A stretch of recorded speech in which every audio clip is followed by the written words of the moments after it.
afternoon and welcome to Scottish Premiership Live for our second of our double header of Scottish Premiership action this weekend. In the opening weekend of the new season, we saw a cracking 4-goal thrilling derby in Dundee a bit earlier this afternoon as Dundee United returned to the Scottish Premiership, getting a point against Dundee FC, one of the hot suitors of last season's campaign. Yesterday we saw 2 0-0 draws, of course, which wasn't the most exciting, and there's a game underway at the moment inside the last 20 minutes between St Mirren and Hibernian, and it is St Mirren that lead by 1-0. Roland Idowu has got the goal that has St Mirren ahead, so at the moment it would be St Mirren that would lead the way at full time, but that a result still to come in, so a long way to go in that one. Our game that we're watching is the champion Celtic, who are about to have their flag day, of course, out here at Celtic Park. They're going to be led by some old legends as well as the SPFL chairman amongst them out at Celtic Park, as they have been doing this for 12 of the last 13 seasons. Celtic, crowned champions once again back in May. Brendan Rodgers back in his second spell in charge of the club, and said to any of his doubters, "We'll see you in May." Well, he certainly proved it to them. Done the double last season, Scottish Cup and the Scottish Premiership title, and he would love to do it again. And they've strengthened Celtic in a sense as well this season, and we'll see if they can follow suit with another title on the road. Well, Rangers didn't get off to the best start yesterday after they drew 0-0, so Celtic will be hoping to capitalise upon that. Yes, it's the first weekend, but when these two go face to face, a difference in results in the same weekend is certainly a headline maker, because they're the two favourites to go for the title. While the players are coming out, we do have some news as the players get their guard of honour. Some sad news to tell you. The former captain and manager of Celtic Football Club, Neil Lennon, Celtic have said their heartfelt thoughts and prayers of everyone at Celtic Football Club are with our former captain and manager Neil Lennon and his family following the sad passing of Neil's beloved mother Ursula earlier today. R.I.P. Ursula, and we second those thoughts and prayers, and we wish Neil Lennon all the very best. Some sad news there, but from Celtic's point of view, it is a happy day in Parkhead. Brendan Rodgers did an incredible job in his first spell in charge, and he is back doing the business in the green and white hoops of Glasgow again. The champions once more, and this season it could be even more impressive. They win the title this season, Celtic, and they will go level on the points of titles with Rangers. 55 for Rangers, 54 for Celtic. If they win it again, that will be levelled, of course, as the flag is raised. The fireworks sent up into the sky, and a few of these players have experienced this before, 1 or 2 times. James Forrest, one of them, is looking to become the most heavily decorated Celtic player in the club's history if they win some trophies this season. A long way away from that, but they want to get off to a winning start. Kilmarnock, who have caused Celtic problems before in previous seasons, are their competitors today. Let's have a look at the two teams then quickly. Kasper Schmeichel, a new signing for Celtic. Joe Hart, of course, retired at the end of last season. Schmeichel in, another experienced former English Premier League goalkeeper, of course, former Leicester player, and was managed under Brendan Rodgers previously. Alistair Johnston, Cameron Carter-Vickers, Liam Scales and Greg Taylor make up the defence for Celtic. Callum McGregor, the captain, alongside Matt O'Reilly, who's been hinted at a move away from Celtic, but nothing more to come of that as of yet. Reo Hatate makes it alongside him in midfield, with a front three of James Forrest, Nicholas Kuhn and Kyogo leading the line. Sinisalo is the sub-goalkeeper who comes in from Aston Villa. On the bench as well as Welch, Ralston, Holm, Bernardo Iwata, Yang, Johnson and Palma. For Kilmarnock, well, they have a new goalkeeper, Robbie McCrory, as well. They make up the back four of Ollie Bainbridge, Stuart Findlay, Lewis Mayo and Brad Lyons in defence. A midfield three of Liam Polworth, Liam Donnelly and David Watson, with a front three of Matthew Kennedy, Fraser Murray and Kyle Vassell. On the bench for Kilmarnock, Derek McInnes' side start with have O'Hara, Brown, Armstrong, Brannan, McKenzie, Mackay, Stephen, Cameron, Wales and Anderson all on the bench. The champions are looking to equal the record and they want to get off to a winning start at Celtic Park. It's Celtic against Kilmarnock. Kick-off is next.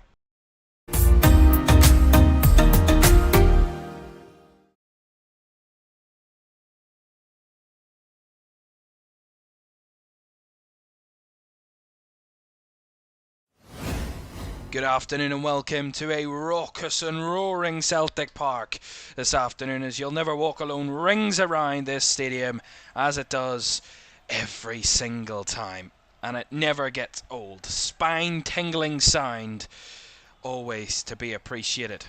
Celtic again begin the defence of their title. It has been their title in recent years. 12 of the last 13 seasons they have been crowned champions.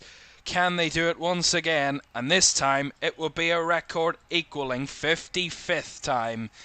Certainly history beckons.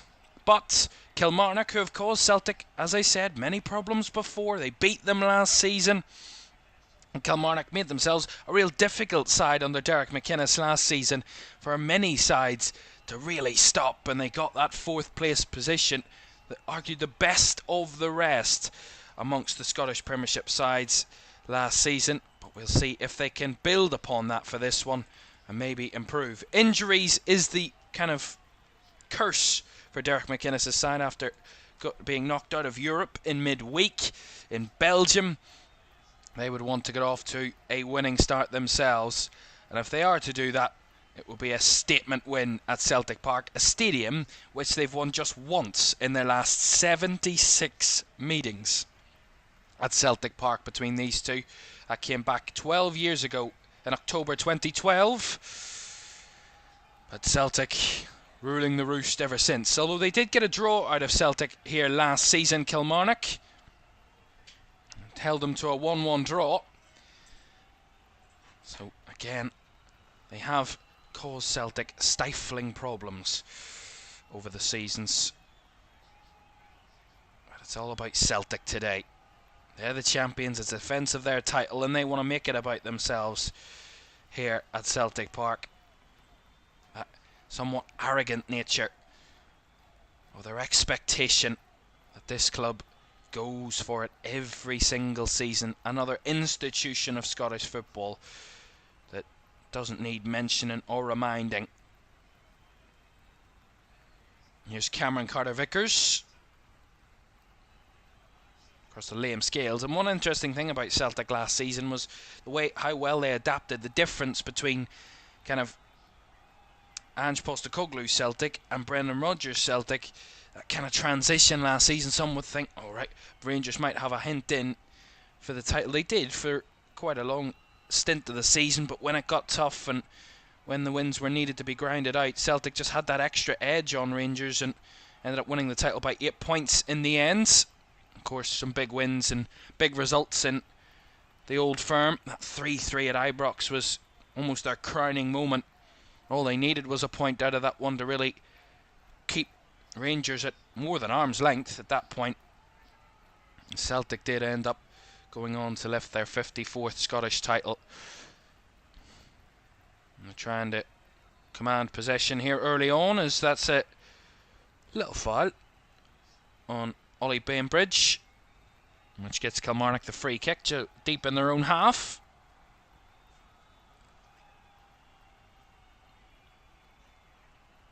Ollie Bainbridge, of course, who joined from Sunderland on loan. The 19-year-old. So Derek McInnes said actually before the match that he only met his teammates yesterday or the day before. So he's certainly still getting to know his teammates, Ollie Bainbridge, but what a way to be thrown into the deep end at Celtic Park on your competitive debut for Kilmarnock, to really be thrown into the deep end and given a tough task of trying to defend one of Celtic's most threatening players over the last few years, and one of their most decorated players, as I said, James Forrest. It's not going to be an easy task. Bainbridge gets the throw in. And headed out again by a Celtic player. It will be another Kilmarnock throw in. started decently well. The visitors. Couple of minutes gone. Bainbridge will take this throw in again, high on the left. Carter Vickers in a challenge there with Vassell. Comes out the better as Celtic clear their lines. And Scales heads it across to Taylor. In the middle, Hattati brings it down and Kuhn has to go back to Taylor. Fizzed across the middle as Taylor's sent to the floor. Really late challenge there. Well, Celtic will get the free kick. I mean, they kept possession, but just say it again. Ball back to Taylor, and he's absolutely upended there by Fraser Murray. That's an unnecessary one. Celtic got the free kick for it. Here's Scales. Out to the left-hand side. It comes to Greg Taylor. Out McGregor.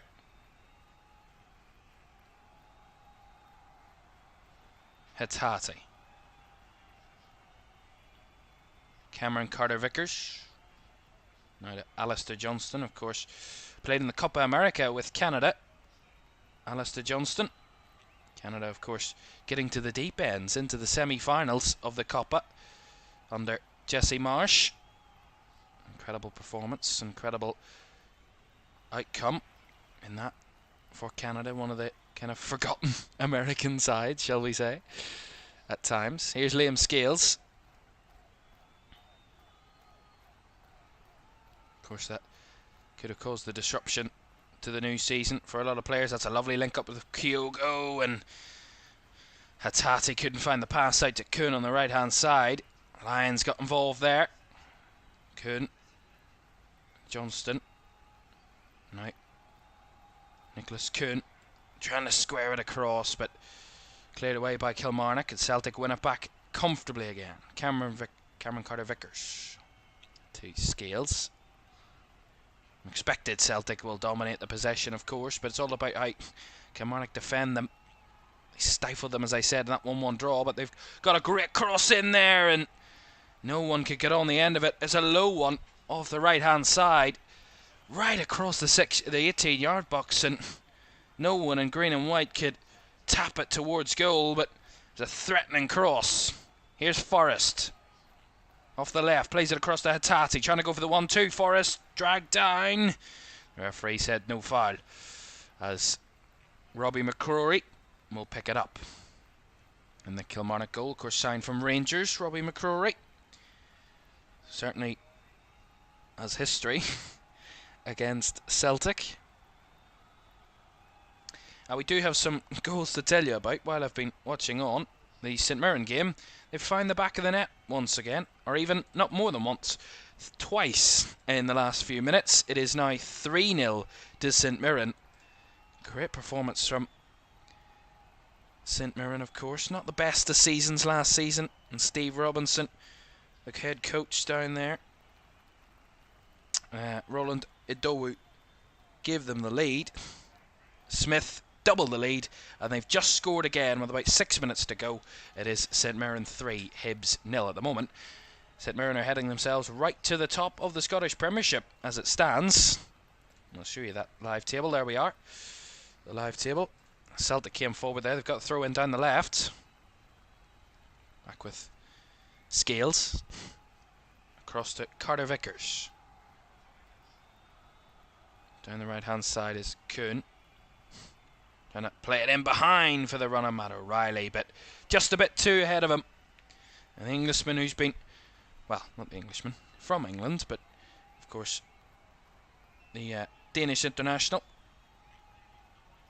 Matt O'Reilly, 23 years old, and is a hot suitor for a lot of clubs. Atalanta have put in a couple of bids. Even this morning, Chelsea have been interested in signing Matt O'Reilly. I mean, I don't think Chelsea need players, but I mean, you wouldn't bat an eyelid at Matt O'Reilly. Absolute stalwart of a performer last season for Celtic, a massive player in their title bid. He scored some huge goals for Celtic last season. Not only that, just the football and the command that he gave in the midfield as Celtic get a bit wayward here, and Kilmarnock had a chance at goal there. Skied over the bar, but using the effort, it was Vassell that played it on. But ultimately comes to nothing. Kilmarnock, but that's one thing that Celtic will be wary of. Yes, they dominate possession and control the ball, but Kilmarnock will have one or two problems they will cause themselves. By the way, just to tell you about that St Mirren goal scorer, Oisin Smith doubled the lead for St Mirren. He's now got his second of the afternoon to make it 3-0, as I said. So he was the goal scorer. Not a good opening weekend for Hibs. They, of course, had a disappointing campaign last season, Hibs. It looks like they're getting off the new season off to a losing start. Would be the first side to do that this weekend. Everyone else has drawn their opening game. That's nice work between Taylor and Forrest. Now McGregor. Hatate on the spin, trying to find a way through, but forced back towards his own goal. Does keep possession. Carter Vickers. Now McGregor has a bit of space to break forward. Plays that reverse ball. Again, McGregor picks it up again as Kilmarnock get a bit muddled. O'Reilly. Nice footwork from Celtic here. McGregor. O'Reilly, look at the whip it in. Header by Finlay, not fully cleared.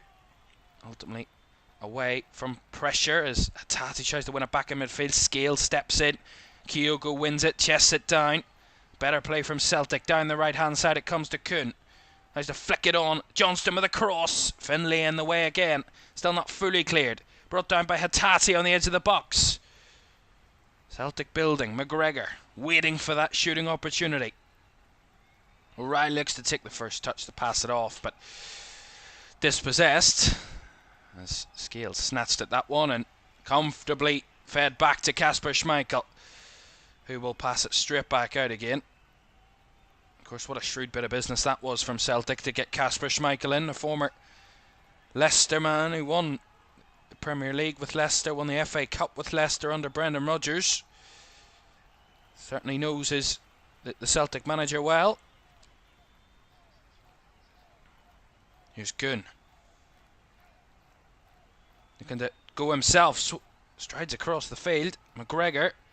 Now darting at it, trying to find Forrest. Well closed out by Lyons. Back in it comes. The Scales will pick it back up again and Celtic will come again. Seems like it's going to be a similar theme this afternoon. Celtic come down the left now. Taylor. Infield. Hatate takes it on the turn. Now O'Reilly tries to grab at it, but just couldn't bring it under control there, Matt O'Reilly, and it's scrambled behind. Goes for a goal kick to Kilmarnock. Again, the pacey play from Celtic, the zipping the passes. I mean, they've been massively impressive in pre-season. I mean, you can say what you want about pre-season. Celtic did win 4 of their 5 club-friendly pre-season games, 2 of which against Premier League opposition in Celtic or Chelsea and Man City. In those games in America, they beat Man City by 4-3 and Chelsea by 4-1, so they proved it against top opposition in the Premier League. But of course pre-season's all about fitness, building players, working out kind of tactics and formations and getting players to full fitness and rhythm in the game. But I mean, it's again something not to forget about. Beating Man City and Chelsea, whether it be in a friendly or not. And of course, the other victories against DC United and Queen's Park. 10-goal thriller. The game against Queen's Park Celtic, 6-4. They ended up winning that one, so not much defending going on in that game. As they try and break down the left, Forrest trying to make the run, but Lyons had it covered. Although I think this is going to be stopped for the moment. The referee's just going to stop the game. See this again. Carter Vickers plays it across the Scales. Maybe shows a bit too much to his opposition, but he does get the ball away, and it's a late challenge again by Fraser Murray. I think the referee will be eyeing up a card for Fraser Murray if he makes one of those more challenges. Already made 2 pretty late challenges, and lucky to get away with the yellow card on either of them, to be honest. He does get away with it again. Carter Vickers. Scales. Space to run forward as Kilmarnock very narrow. The ball played in behind. O'Reilly with a cut back. Kyogo trying to stretch for it. Closed down as battling was Hatate, but ultimately stretching too much and giving away the free kick there, Reo Hatate. And a free kick to Kilmarnock deep in their own half. It's all about Celtic trying to break down this rigid, stubborn Kilmarnock defence. And I'm sure will be Derek McInnes's game plan coming into this one. And so far it has been that way.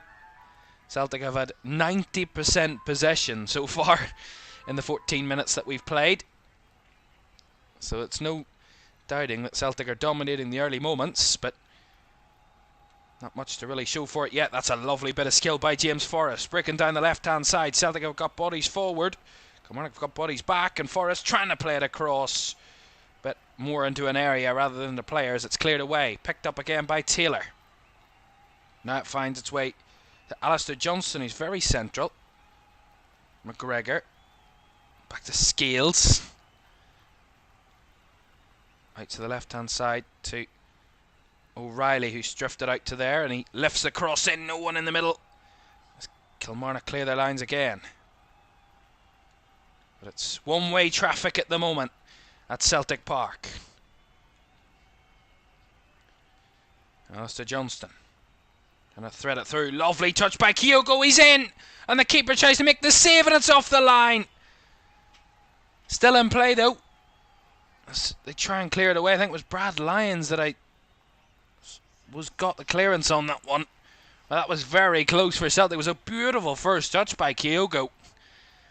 Got the pass under a lot of pressure, was pressed by the Kilmarnock defender, and he just drifted it round him. Beautiful touch, and he tried to take the touch to take the strike, and it allowed Ross McCrory to close the angle down, and ended up going in past McCrory and cleared off the line by Brad Lyons. But Celtic coming close for the first time this afternoon. Forrest drifting off the left. McGregor tried to sneak it in behind. The Celtic don't give it up here. Edge of the box. Hatate 1-0. They've been pushing for it since the very first whistle, and the deadlock is broken from Celtic. Reo Hatate scores the first goal of the new season for the Hoops, and Celtic Park cheer and applaud in that great football in the build-up. They came very close almost 30 seconds ago, but eventually Reo Hatate on the edge of the box picks it up. They don't give it up, Celtic, and they find Hatate unmarked on the edge just inside the box, and he just takes the strike right at the keeper. To say it again, across it comes, right-footed. It's not the best of finishes, but at the end of the day, you miss 100% of the shots you don't take, and there was no doubting Reo Hatate was going to take that one. And Ross McCrory probably a bit disappointed in himself that he couldn't reach it. He probably should have reached it, but Celtic take the lead, and Kilmarnock's defence has been breached. Didn't take too long.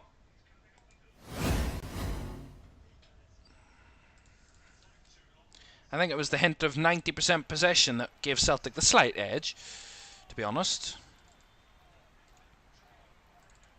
And they take the lead with relative ease, to be honest.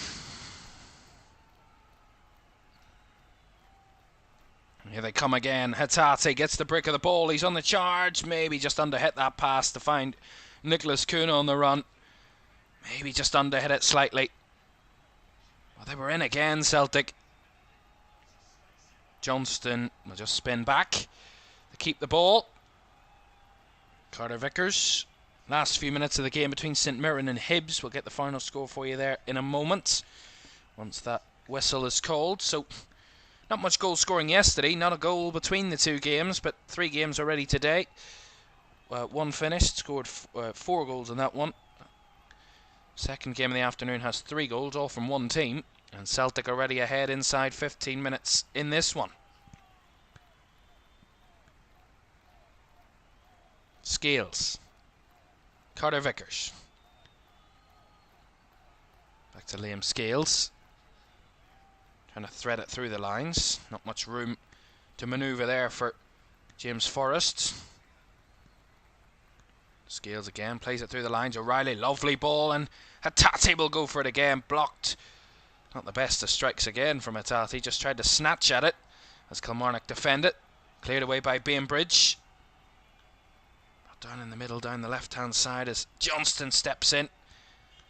Down the the left-hand side come Kilmarnock, trying to switch it. Space in that right-hand side, brought down by Murray. Forrest tracking back. All the way back as Murray gets his cross in. And it was threatening as Matthew Kennedy was arriving at the back post, but he committed the foul on the Celtic defender, so free kick to the home side. Just seeing that Kyogo chance again, it was a fabulous opportunity. Really well weighted ball under pressure, and he just spun in behind. Just unfortunate that didn't find the net for Kyogo. Here he is again, lays it off this time to O'Reilly, trying to go for the 1-2. Kyogo! Big save by McCrory. It's a good save. That was the 1-2 link up. Really good football. And they're going for the short corner. They're trying to catch Kilmarnock out here. Taylor arriving into the box. McGregor. Now the shot from distance is not on target that time. And a goal kick will come Kilmarnock's way. It's brick down the right hand side. It's Nicholas Kuhn. Kyogo lays it off to O'Reilly. The give and go. And then Kyogo just strikes it as he receives the ball back from Matt O'Reilly. We've seen that multiple times. That link up and the shot. It's a decent height for McCrory, but he did make the good save. Some power in the shot from Kyogo.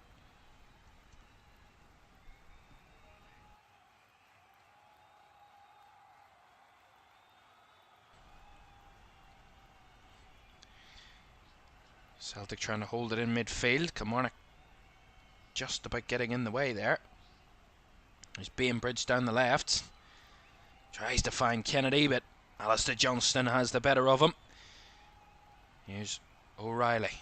Going to go over the top. Kuhn on the run, and Tate as well. But McCrory will just lift that one and pick it up comfortably for Kilmarnock.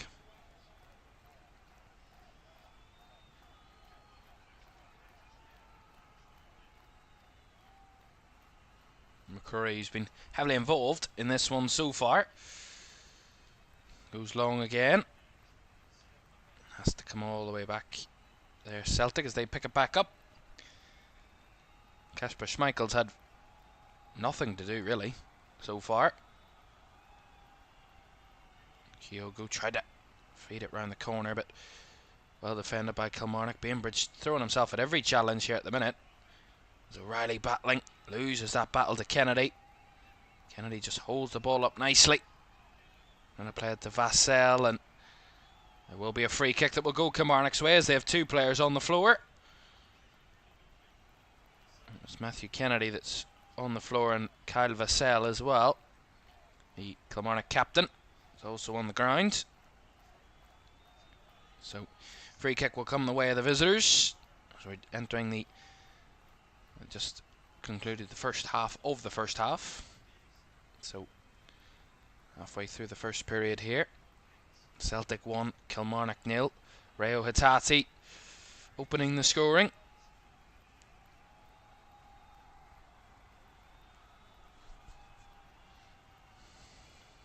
It's not a summer's day in Glasgow, to be honest. This Fraser Murray makes the cross. It's not cleared away by Celtic, and the ball bouncing its way through.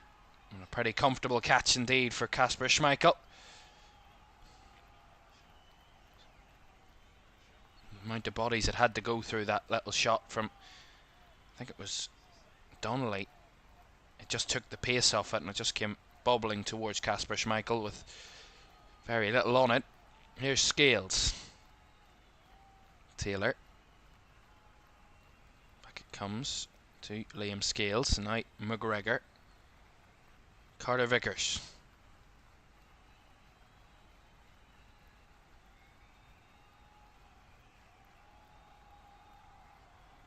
Greg Taylor back to Carter Vickers again. Scales get a bit of space here on the left. Is it into a bit of room? Greg Taylor now. Hatate trying to find Kyogo, and Kilmarnock just scrambled it away again. Hoofed it up the pitch. Vassell tries to get involved, but Celtic should have the better of that as Alistair Johnston stretches for one and puts it out for the throw.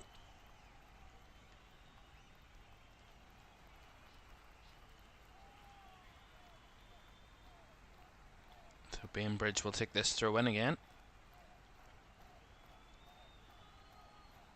Tries to go down the line to find Kyle Vassell. He's all over was Carter Vickers, but Vassell comes out the better of it, still has the ball and gets the cross in, and the shot taken by Matthew Kennedy just on the volley. Bounces up and into the hands of Kasper Schmeichel again, but certainly causing a problem. Really good cross by Kyle Vassell. Carter Vickers just thinks he's got his man and then just skips past him, gets back to his feet and whips that cross in, and Kennedy could have made more of that. Decent effort. Kasper Schmeichel gathered ultimately. But some glimpses of what Kilmarnock can offer up the field in the last few minutes. Kyogo. Taylor to McGregor. Now Scales. Not afraid to commit everyone up the field at the minute, Celtic. Even their centre-backs are pushing very high up. Really trying to squeeze the pitch. Here's James Forrest, trying to play it in behind for his captain, but well closed out by Lyons. Back again it will come though. Forrest to McGregor. 25.5 minutes gone. Celtic continue to dominate the ball, but as I said, Kilmarnock one or two little glimpses of attacking quality. Down the left it comes. Forrest looking for an option. Edge of the box, O'Reilly will shout the shot, but kind of side-footed it towards Ross McCrory more than anything there, and a simple catch for the Kilmarnock keeper. Matt O'Reilly certainly made a lot of pace and power on those little shots from the edge of the box. He got enough of them, so he got enough goals out of them as well. O'Reilly, an incredible season last season. 18 league goals, 13 assists. So combining 31 times for goal involvements out of his 37 appearances, which he started all 37 of them, including a spell towards the end of the season in his last 4 games. Matt O'Reilly of the kind of after the split, he got 2 assists and 5 goals, including the winner against Rangers at home in a 2-1 win, so, and a winner against St Mirren to add that on the final day. So certainly added himself to quite a number of them, and so far in pre-season he's also been on the score sheet quite a number of times. Scored 4 goals and got 2 assists in the 4 pre-season games as Kyogo tries to go from the narrow angle. It's just too narrow for him to get a cross goal and hits the side netting.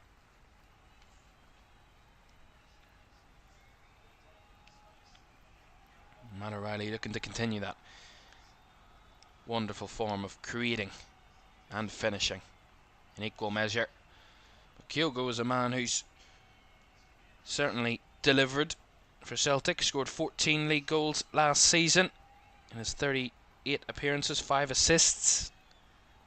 So not their top scorer, but back in 22-23 season he scored 27 league goals in 36 appearances, so certainly capable of hitting the real heights of incredible goal scoring. The 22-23 season was the season when Celtic absolutely destroyed the league.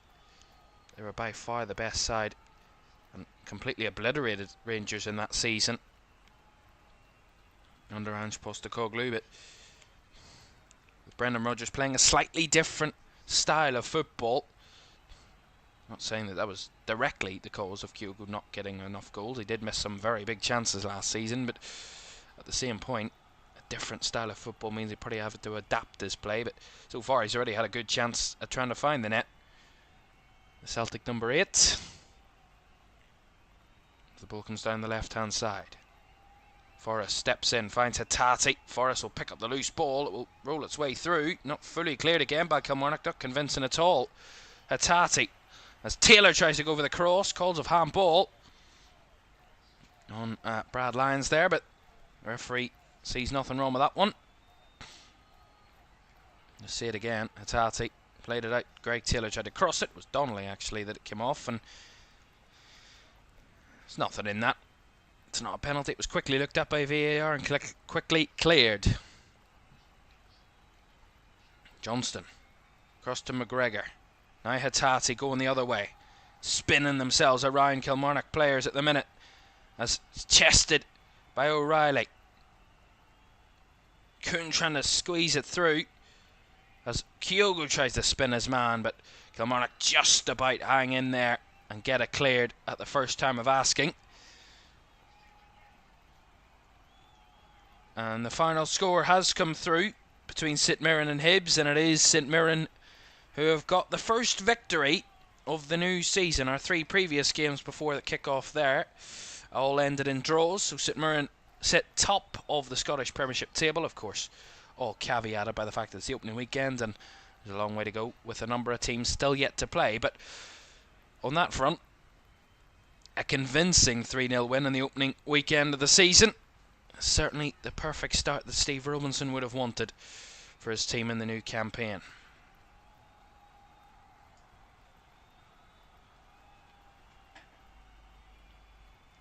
"30 minutes gone at Celtic Park. Celtic 1, Kilmarnock 0. Celtic have certainly dominated the ball. 85% of the possession, 8 shots so far. Kilmarnock 3 shots, 2 on target. Celtic 8 shots, 4 on target. So certainly Celtic dominating all of those stats so far as expected. Carter Vickers. And of course, this is the end of our action from the Scottish Premiership this weekend. We will be continuing with the Scottish Premiership all through the season. Track and see how everyone is doing and who will be getting what positions. The battle for Europe, the battle for the title, the battle against relegation. Get it all the way throughout the season. It'll be more selected as the competitions start to grow, with the likes of the Premier League returning, the Championship returning. The schedule does get a bit tight, but try and fit in as many Scottish Premiership games as we possibly can. Of course, the old firm games will take massive precedence, as they always do, but the first of those will be playing in a few weeks' time in September. So not long to wait.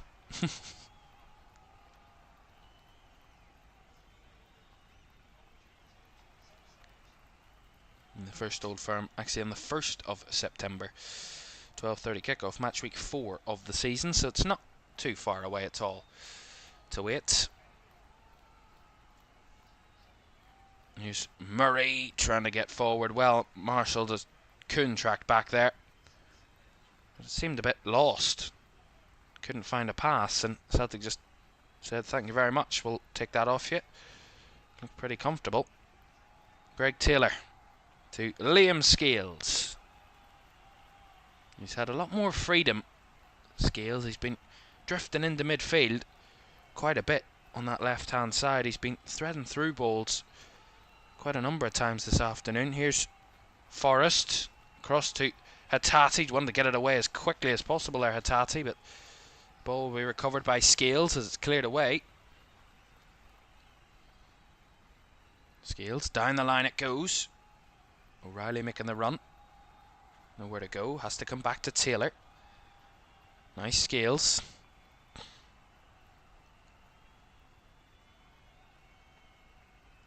Hattati. Scales again. Back to Greg Taylor. O'Reilly now. Looking to tick on his man. O'Reilly looking to cross it. And it's a threatening cross. Pace and venom on it, but didn't have anybody on the end of it. And come out the other end for a Kilmarnock throw. Got the better of his man there in Liam Polworth, but the cross was covered by Kilmarnock and they dealt with it. It's got very dull inside Celtic Park. It's certainly not a summer's day in Glasgow, although some would argue this is a summer's day in the second city of Scotland, although there's been some argument about that, but we're not going to get into that debate today. Certainly not for sure. It's good work from O'Reilly. Drifted out to the left-hand side, finds Hattati. He's got the man in front of him in Forrest. Looking to weave his way through the lines. Forrest, look at the cross.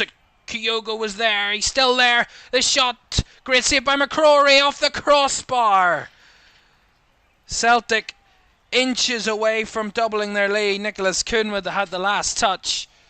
Break down the left-hand side. Lovely work by James Forrest. The footwork is fabulous. The cut back to Kyogo. Couldn't stretch it first time.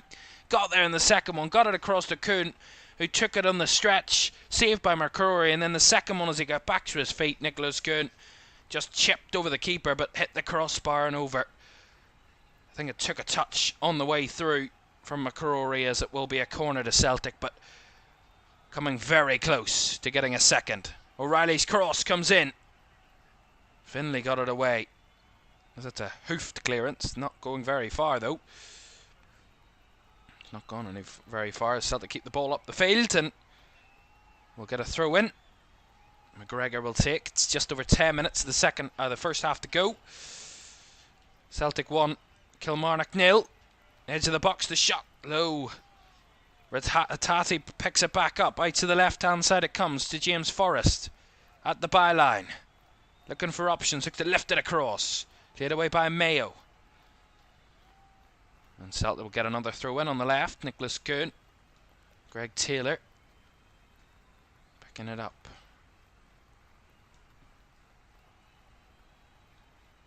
So the home side pushing for another.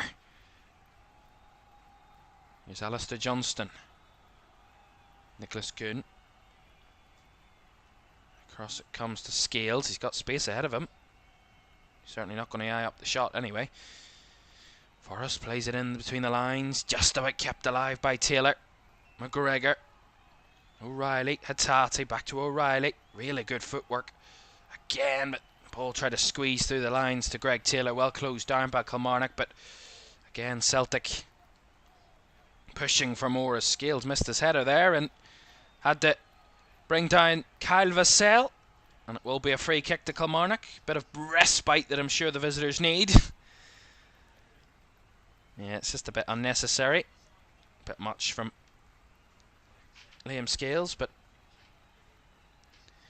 Kyle Vassell, of course, the captain here this afternoon for Kilmarnock, the Northern Ireland international, 32-year-old, very experienced. Joined Kilmarnock on a free in January of last year, in 2023, after joining San Diego Loyal a year earlier. Of course, spent the majority of his time in the EFL with various different clubs. Did Kyle Vassell. He actually finished his EFL career with Cheltenham 3 years ago. And Rotherham and Fleetwood amongst those of his former clubs. Very experienced forward. Ball out to the right hand side here for Celtic. Nicholas Kuhn cuts it back here to Hattati through the lines. O'Reilly makes the run to the byline, chips it across. Got a touch in there from Kilmarnock, but Celtic trying to get it away, and Callum McGregor and his inner chimpanzee there trying to climb all over the back of Liam Donnelly there. Just seeing that opportunity again where Celtic came so close to doubling their lead. The Nicholas Kuhn just tries to side-foot it over the keeper, and it did get a slight touch by Robbie McCrory, sorry. Not by very much though. But it was crucial in the end.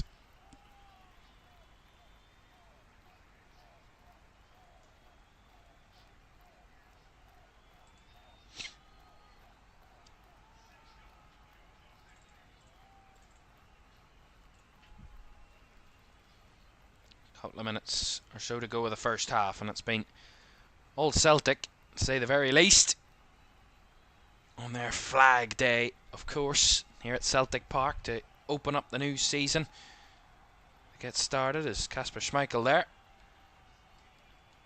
Took cautionary measures just to see that one out under a bit of pressure. As the cross comes in from Murray.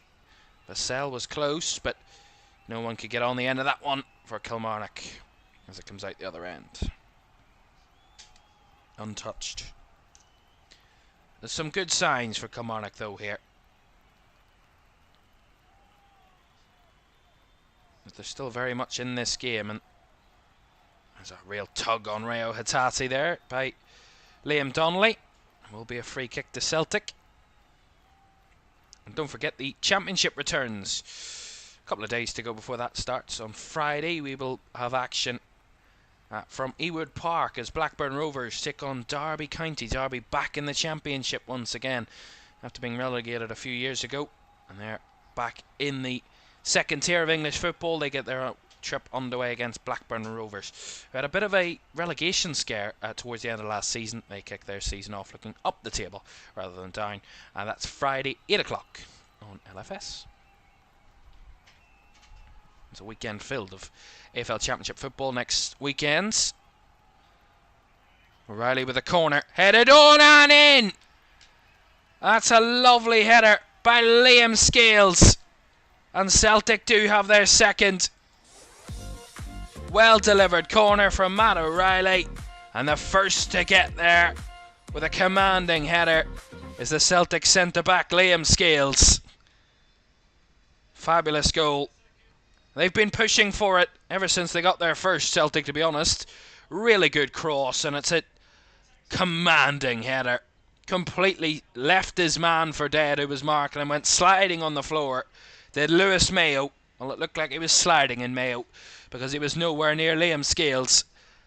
And he went, just flicked it across, bounced off his head, curling away from Robbie McCrory, who couldn't do very much about that, the keeper. And it's a lovely finish. 2-0 to Celtic. And the champions pretty much in cruise control here on the opening day of the new season for them. Celtic 2. Kilmarnock 0. Liam Scales, who was given the kind of the confidence and the kind of belief from Brendan Rodgers last season. A few question marks over whether he was good enough at the start of last season, and you know, he certainly proved that in the last campaign, and he's continuing to prove that at the start of this campaign.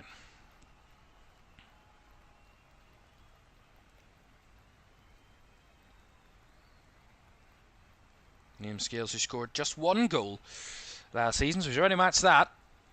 Still got another 37 games to go in the season, so certainly on course to try and beat his previous goal scoring record in the Scottish Premiership. They're certainly not wanting to stop here, Celtic. They want to go for another, and another shot, and another save by Robbie McCrory, who's been called into action multiple times, and it was James Forrest that time that tried to get on the end of it. Had the shot, and Robbie McCrory got it in his way again. Another corner to Celtic. O'Reilly to take. 3 minutes and a half to go plus additional time. O'Reilly left-footed delivery into the box. That's cleared away by Kyle Vassell back there defending. We'll go out for another corner. Celtic's fifth corner this will be of the afternoon. Fizzed across this time. Edge of the box. Not caught well by Hatate. It's a difficult one to take. You have to have a lot of confidence to want to take it. Clearly Reo Hatate a bit frustrated at that he didn't catch it right, but no one will begrudge him the chance. It's the corner from a bit earlier on that's the talk of the town at the moment. That's a lovely corner. It's a beautiful delivery by O'Reilly. Right pinpoint onto the head of Liam Scales, and Scales connected with it beautifully.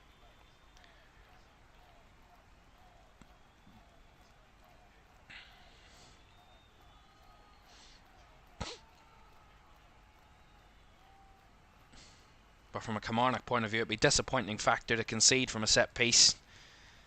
Of course, considering the fact that 1-0, still in the game, it's a tough day, it's Celtic pretty much purring at the moment, and you're holding on in there, and to concede from a corner I'm sure will be pretty frustrating for Derek McInnes as they going in at half-time fairly shortly, as they try and play it in behind there. Johnston was on the run but wasn't going to chase that, or wasn't going to get to that one.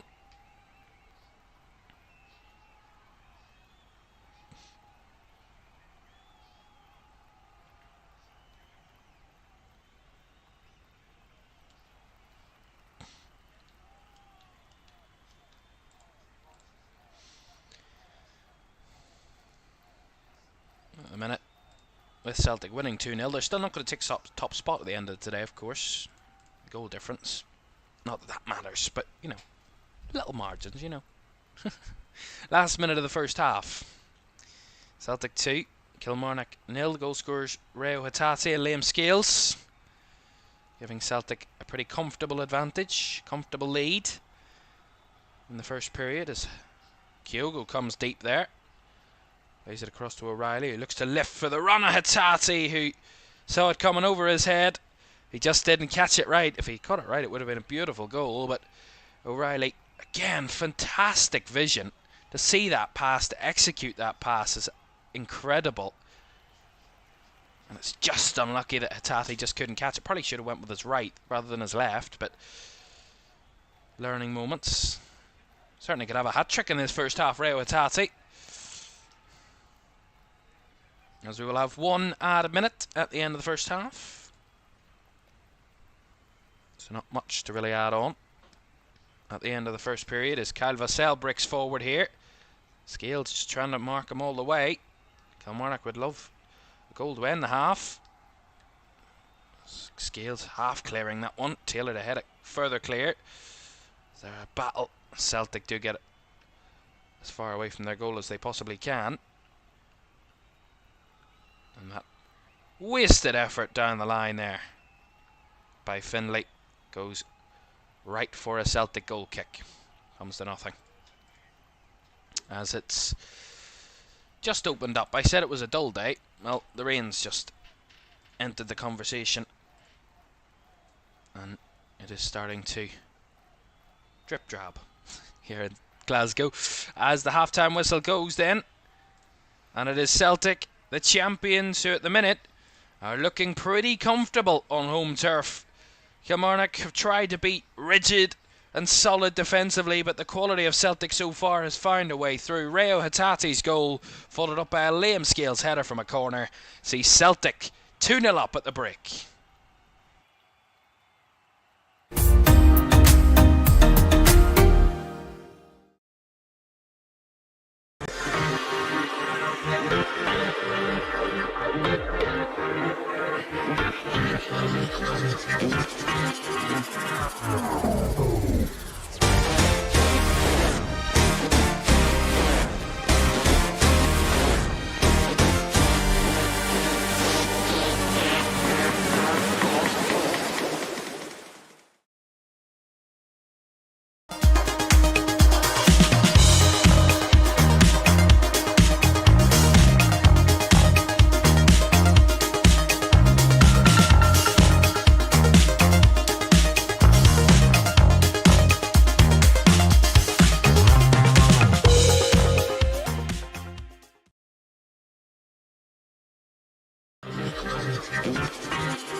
Welcome back to Scottish Premiership Live, half time at Celtic Park. It is Celtic 2, Kilmarnock 0 at the break.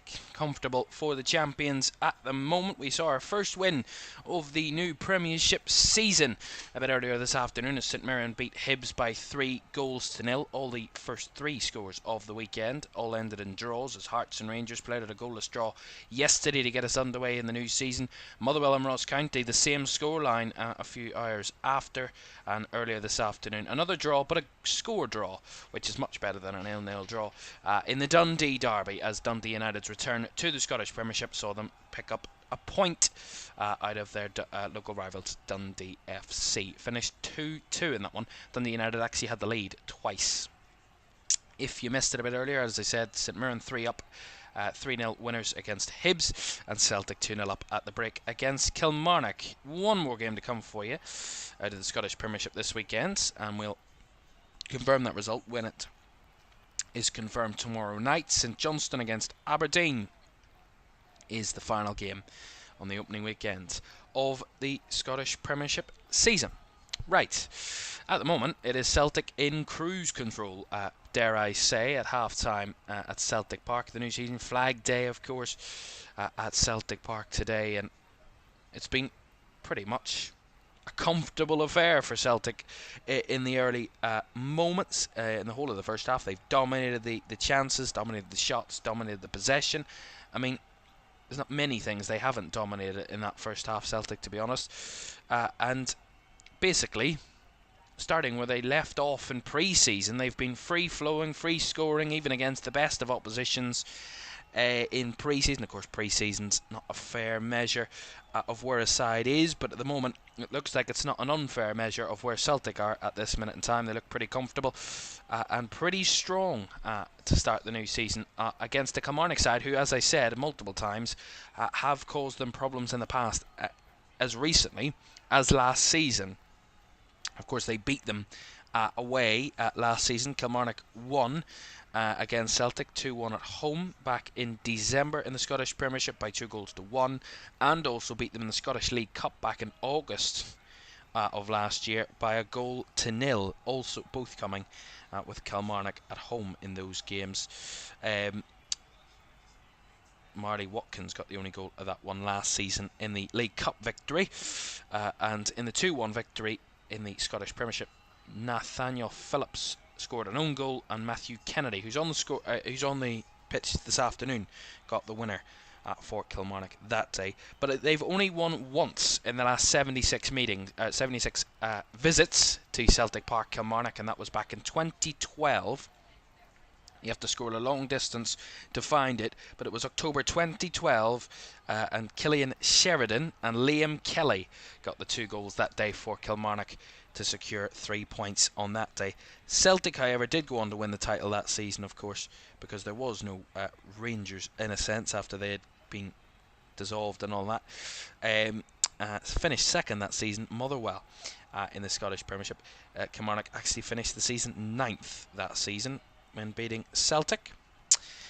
Since then, it's been free-flowing for Celtic, and their last meeting was a pretty comfortable one for Celtic after the split at the end of last season, when they won 5-0, secured their title status once again last season away at Kilmarnock. 5-0 victors, Celtic, on that day. Adam Ida, Dyson Maida, James Forrest, Matt O'Reilly with 2 as well to secure the 54th league title, and they're defending that league title pretty comfortably so far this afternoon. Let's run you through the first half stats then. 82% possession for Celtic to Kilmarnock's 18%. At one point in that half it was about 90, so they've kind of recovered a slight bit on that. Celtic have created 3 big chances in the first half, which they've scored 2. 18 shots from Celtic to Kilmarnock's 3, so there's a massive parity in the amount of attacking play that both are creating. 5 corners for Celtic, none for Kilmarnock. 8 of their 18 shots have been on target. Kilmarnock have 2 of their 3 shots on target. Ultimately, in that first half, in terms of final third play, Celtic have had 189 passes in the final third attempted, 156 accurate. That's 83% accuracy in the final third. Compare that to Kilmarnock. They've had 33 passes attempted in the final third, 17 of which have been accurate, 52%, forgot the word there. Celtic have entered the final third double the amount of times that Kilmarnock have as well.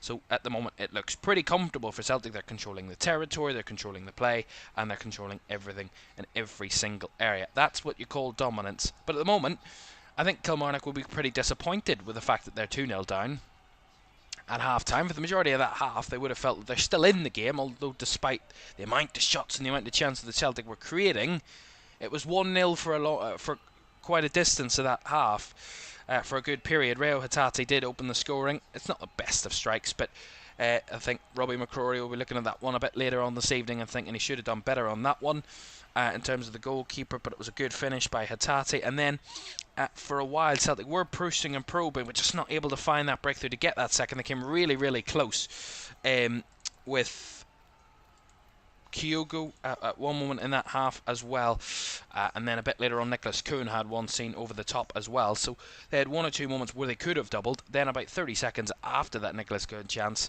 the corner comes in, And it's a really good header by Liam Scales to double Celtic's lead. And sometimes a set piece can give you that little bit of respite. But as I said, when they did score Celtic, I think Kilmarnock will be disappointed that they have conceded from a set piece. You know, not the best quality goal for the first one, and then a set piece for the second one. They'll feel that other than that, they've defended Celtic pretty well. They've kept them out. But at the same time, I mean, when Celtic have that much quality in the pitch and that quality is firing and playing very well, even the best of teams are going to struggle to stop them. Robbie McCrory has actually made 5 saves in that first half alone. It says Kasper Schmeichel's made 2 saves, but I wouldn't call them saves. They're just catches, really. There was nothing really threatening in it, but I'd say Robbie McCrory's had a couple of good saves to make, and he has made them. Of course, made that move from Rangers, was on loan at Livingston last season, and he conceded 6 here, so he'll not want to do that again, but he'll be hoping that he has a bit of quiet over second half. But something tells me he's not going to, but we never know. We'll see. They made multiple interceptions, clearances, that galore in that first half. In terms of aerial duels, it was 50-50 in terms of the battles in the air between the two sides, but Celtic getting the better of the ground duels in the first half, narrowly, but getting the better of it, so Celtic better at winning the ball on the ground in that first half. All that talk is pretty unimportant, to be honest, really, at this point, but it's good to tell you. Let's just recap the weekend so far then. Hearts Rangers 0-0 yesterday. Rangers, of course, a big change over the summer. A lot of exodus of players, experienced players, a lot of youth coming through as well. The more long-term approach expected from Rangers in the future to their ideas. Philippe Clement, of course, signed a new long-term contract until 2028, so a 4-year contract for the Rangers manager to kind of extend that belief that they're building for the future. Hearts, of course, off to a decent start. They'll take the draw, but they probably could have got more out of that one. Motherwell and Ross County probably a bit disappointed with the fact that they drew 0-0 on the opening weekend of the season. Possibly could have felt they could have got a winner out of that one in a tight game. Dundee United probably disappointed themselves in a sense that they could have got a victory, a famous victory it would have been over their local rivals. Not an uncommon victory, but a famous one it would be in a return to the top flight.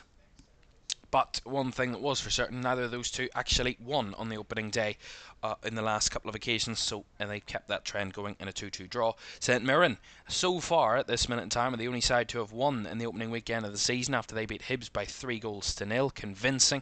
Hibs not off to a good start after their poor outcome of last season. Celtic 2-0 up at the break, and St Johnstone against Aberdeen concludes us tomorrow.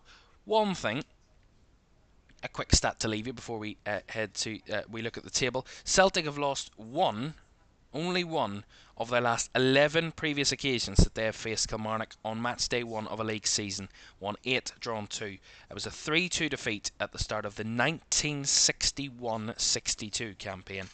You have to go a long distance back to even find anybody that watched it. Maybe not even alive anymore. Who knows? Let's just have a look at the table quickly then, see how that looks. At the moment, St Mirren top of the tree, but of course still a few teams still to play. After this one, it'll only be 2 teams left to play, and 6 teams have drawn this weekend, as you can see there. Celtic at the moment are taking up second place, just behind St Mirren on goal difference at the moment, on course for that win. Only the second side to win this weekend. Dundee United, Dundee FC, Hearts, Motherwell, Ross County and Rangers all drawing. St Johnstone, Aberdeen still to play. Kilmarnock losing, and Hibernian, the team sitting bottom on goal difference. That is the way the table looks. The second half from Celtic Park is on the way next.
Back to the Scottish Premiership live for our third and final game of the weekend, the opening weekend of the season. We've seen 2 draws already this weekend in our games, and Celtic leading 2-0 at the break.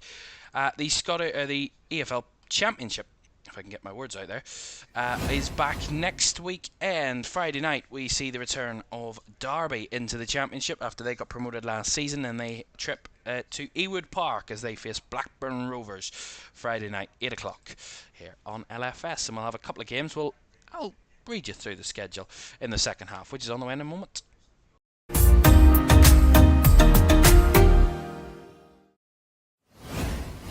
Welcome back then, as the players ready to come back out onto the field. At this moment in time, Kilmarnock, are they going to be joining us first? We'll see what Derek McInnes has up his sleeve in the second half. He's going to figure out, of course, a couple of injuries. He did mention before the game 5 players that he would have put in the starting 11 are not available to him for this game, so and I wanted to freshen up the side. I don't know, maybe making excuses before the game's even kicked off, but if that's the truth, it's the truth. You know, it's the stark reality of football sometimes. You don't always get your full squad to choose from, and certainly it's not what you want heading to Celtic Park in the opening weekend of the season. So Celtic returning to the field as well at this moment in time and ready to go again. They had a strong first 45 and they want to add to that in the second half. Reo Hatate and Liam Scales, the 2 goal scorers in that first half, and I'm sure Celtic will be eyeing up some more goals if they can in the second half as well. And we'll talk about Celtic and their European football. We'll talk about Kilmarnock in Europe as well in the second half, so we've quite a bit to get through. Still another whole half of football to come.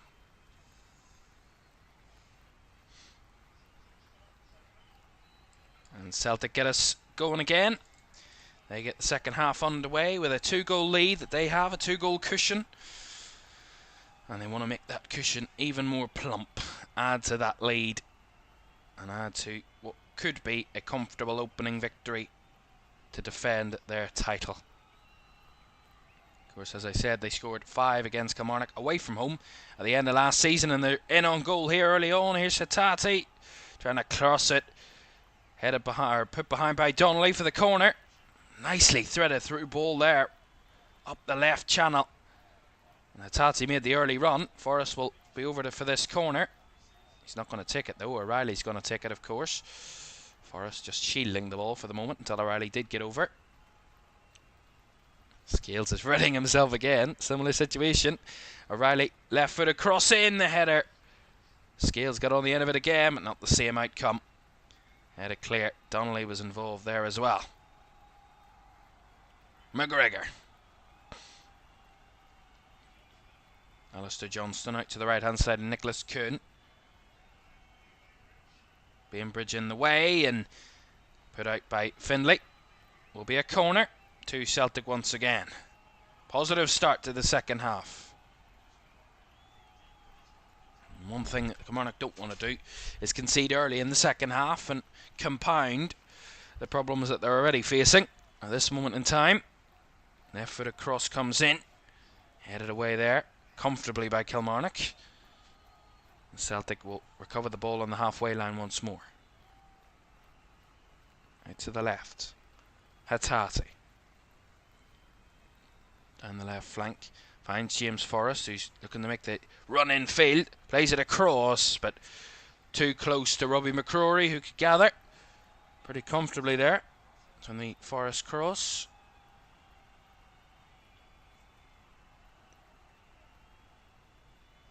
James Forrest, 33-year-old, of course, scored 6 goals last season in the 22 appearances he made, 6 starting appearances, 1 assist in the previous campaign. Has scored in pre-season, scored in the 4-0 victory over DC United back on the 21st of July, and was on the bench in, of course, Scotland's Euros campaign that did end after the group stages.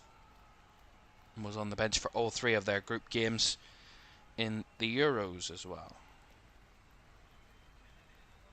Has scored against Kilmarnock previously, did score in the last meeting. James Forrest scored the 3rd goal in the first half and got an assist in that one as well. For Matt O'Reilly's first, the 4th of that game, so has goal involvement against Kilmarnock before, as Kilmarnock have the free kick, whipped into the back post, and again comes to no real threat. And Stuart Findley's header is well wide.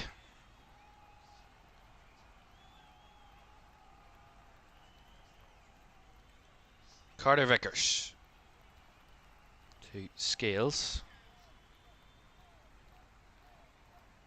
And they're looking to close him down now. That's clearly an instruction from half-time, but Scales does get the pass off to Taylor as he comes back to McGregor, and now Carter Vickers.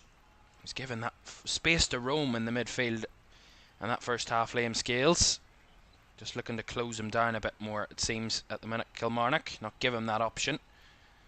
It looked just a bit too easy for Celtic to break forward early in that first half. McGregor try to thread it into a little gap for Hattati, and dispossessed.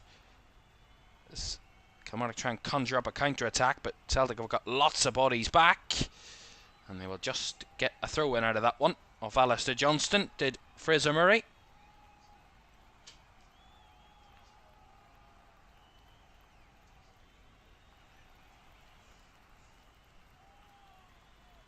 Throw-in taken. 1-2. Celtic instantly pouncing upon the loose ball. That will be another Kilmarnock throw. Bainbridge again to take. To the space. Again finds Polworth, but this time it's charged down by Celtic, and they're instantly trying to get on the counter themselves now. Hattati leading the charge. He's got Forrest arriving in the middle. If Hattati can find him. He's got bodies arriving too, and Forrest was nowhere near that one as Hattati's cross came in as they clear their lines now, Kilmarnock. Good counter-attack from Celtic though. McGregor down the right hand side for Johnston now. Infield to O'Reilly. And it eked a little bit of space. Matt O'Reilly wants to go himself. Byline looking to cut it back. Well charged down. Findley again in the way. It's cleared away once more by Kilmarnock, but Celtic, as always, will pick it straight back up. Scales. There's just no out ball at the minute for Kilmarnock. Every time they do clear their lines, it's easy for Celtic to just pick it up with either one of their centre-backs. They need to try and get someone to pin one of those centre-backs and put pressure on them and give them someone to target when they do clear the ball. Goal kick there. Although Nicholas Kuhn's not happy, and I think the crowd in that corner were certain that was a corner to Celtic, but we'll see it again. I mean, that, to me, from the way the ball was, even the direction of the ball, it did look like a corner, but I mean, they're both involved. It's 50-50. Who really cares? Goal kick to Kilmarnock. Robbie McCrory will take.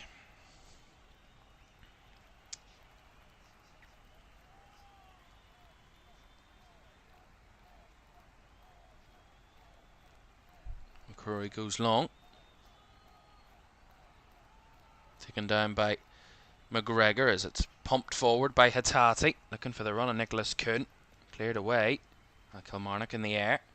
That's brought down by Carter Vickers. Celtic continue their dominance of possession. Johnston down the line to Kuhn. Try to break away.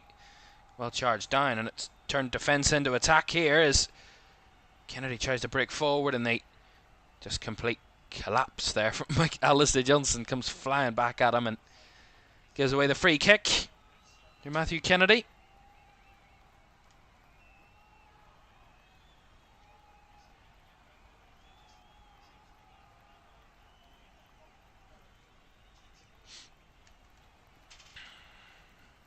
Let's see what they can do from this set piece. He takes one moment. Fraser Murray to take this free kick for Kilmarnock. Right-footed delivery into the box. The header was there, but did go nowhere near goal. It actually came back the way it came.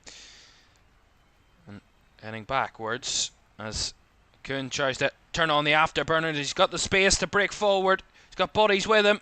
Nicholas Kuhn plays it for McGregor. He tried to sneak it round the corner, but well defended back there by Kilmarnock to clear it away. But that was a really good counter. And the run from Nicholas Kuhn, bursting pace down the right hand side, almost finding Celtic the advantage again. McGregor, Scales out to the left hand side. It comes, Reo Hatate looking for the reverse ball into the box. Forrest just about keeping it in play as Hatate lifts it up again. McGregor riding through a few challenges, finds Forrest out in the left again. Spins it to Hatate on the edge of the box, who strikes, and this time just goes narrowly wide, but it took a deflection on the way through. It'll be a Celtic corner. Really good from Forrest. That's a fabulous ball. As they take the corner short, Celtic in a hurry, not wanting to lose this momentum. Hatate, Carter Vickers, Johnston down the right hand side to Kuhn there, and the cross comes in, and O'Reilly was arriving at the back post, but just a bit too high from Matt O'Reilly there. To seeing that Hatate chance again. Straight strike, similar to his goal, but this time it took a deflection wide. And just seeing Nicholas Kuhn's chance earlier, getting the afterburners on. He's got two bodies arriving, Forrest and McGregor. Fed in at McGregor, and McGregor just charged down well in the box. Tried to flick it towards James Forrest, and well closed down by Kilmarnock. But at last it's defending. Celtic knocking on the door again, wanting to add to their 2-goal lead. Carter Vickers through the lines. That's a really good adjustment from Hatate. The ball had evaded him, and he just rescued it out to the right hand side to keep the ball in Celtic possession. Carter Vickers. Kyogo coming a bit deeper. Lays it off to Scales. Back across to Carter Vickers. All the outfield players for Celtic inside Kilmarnock's half, as they have been for the vast majority of the game. Carter Vickers again on the edge of the centre circle. He's that far in the half. Scales has a bit of space to roam. Lays it off to Hatate. Now McGregor. Carter Vickers again. Out to the right hand flank is Nicholas Kuhn. Bainbridge in the way. Kuhn wants to drive infield. In between the lines. Hatate flicks it on. O'Reilly tried to gather it with him. Does rescue it. Keeps it alive. Here's Hatate. Now Johnston looking for the cross, and it was a threatening one that was just guided behind by Donnelly for the corner. Celtic looking really fluid in their football. Really nice to watch. They're adjusting to everything, and they're keeping the ball on the move constantly, dragging players here, there and everywhere. O'Reilly with a cross from the corner, not cleared away, and then off the line from Scales there. Scales had the shot, but it was cleared off the line once more. That was dreadful defending initially on the corner. And that's a free kick, as Alistair Johnston was brought down there. Liam Scales could have two. He got one in the whole of last season, and he could have had two in one game. Strange football, how it works sometimes. Crazy. Just say it again. The corner is just dreadfully dealt with. I mean, it's literally brought down. Brad Lyons just heads it right into the mix, and it falls to Liam Scales, and he strikes it nicely on the edge of the box, but cleared off the line. Really good defending eventually, but Brad Lyons got a bit wasteful there. Forrest trying to link up with O'Reilly, but couldn't find the last touch on it. Scales to Carter Vickers.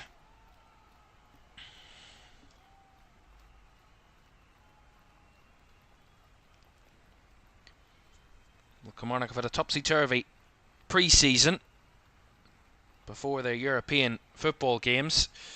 They had 5 pre-season games. They won 3, lost 2 to Cerro Porteño and Ayr United. They won their other games against TNS, Auchinleck and Barrow, all by big scorelines, 5-0, 4-0, 5-0. So a very mixed pre-season for Derek McInnes' side. And then in the Europa League qualifying games, in their home leg, they drew 1-1 with Cercle Bruges, and then they went away to Belgium in midweek and lost by 1-0. Thibaut Sommer's goal was the winner that sent Cercle Bruges through to the next round of the qualifying. But they do have Conference League stuff that they can drop back up on. I'll tell you about that in a moment. It's Kilmarnock trying to come forward, but that one's another wasteful pass, but overhit that time. They are in qualification for the UEFA Conference League, of course, in the 3rd qualifying round of that one, and they have the first leg of that this midweek, the 8th of August, and they're at home, the first leg, as they take on Norwegian side Tromsø. Here's Nicholas Kuhn for Celtic, breaking forward, Kuhn weaving his way through, want to go himself, and he gets the big deflection that sees it into the back of the net. He was patient in his attacking, and he got the benefit of it. Patience is a virtue at times, and Nicholas Kuhn showed it massively so. And he got his first of the afternoon and gave Celtic an extension on their already cushioned lead. Celtic 3, Kilmarnock 0. And Nicholas Kuhn, the next one to score. He came very close in the first half, had it cleared onto the crossbar, but that one, maybe a bit of justice for Nicholas Kuhn. It took a wicked deflection, but in the end, all that matters is it find the back of the net. He was weaving his way through, patience, waiting for the perfect opportunity, took the strike when the slightest bit of space opened up for him, and it took an awful deflection off one of the Kilmarnock defenders. I'm going to say who it was. If I get the slow-mo, I'll be able to tell you. I think it was number 5. Lewis Mayo, I think. It came deflecting off. Well, it won't be enough to call it an own goal. It was on target, and Nicholas Kuhn will get the credit of that goal. So Celtic are in cruise control most certainly now. Celtic 3, Kilmarnock 0.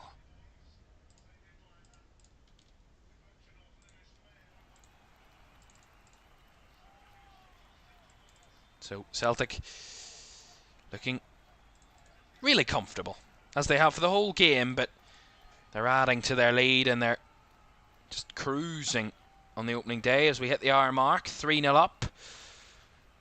Looking comfortable.